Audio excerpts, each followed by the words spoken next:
Hello and అందరికీ నమస్తే. మీరు చూస్తున్నారు కదా, ఈ వీడియో చూసిన తర్వాత అలాగే మీ యొక్క అభిప్రాయాలను కానీ కామెంట్ రూపంలో తెలపండి. అలాగే ఈ వీడియోని లైక్ చేయండి, షేర్ చేయండి, సబ్స్క్రైబ్ చేసుకోవడం మాత్రం మర్చిపోకండి.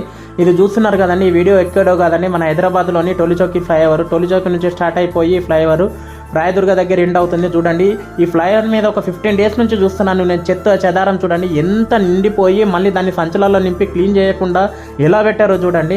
మరి ప్రభుత్వాలు ఏం చేస్తున్నాయి, మనం ఏదైనా చిన్న తప్పు చేస్తే మాత్రం హెల్మెట్ పెట్టుకోకపోతే, ఏది పెట్టుకోకపోతే వెంబడిని ముక్కు పిండి డబ్బులు మన బండి అక్కడనే ఆపి మన చాలని కట్టే వరకు మనల్ని వదలరు.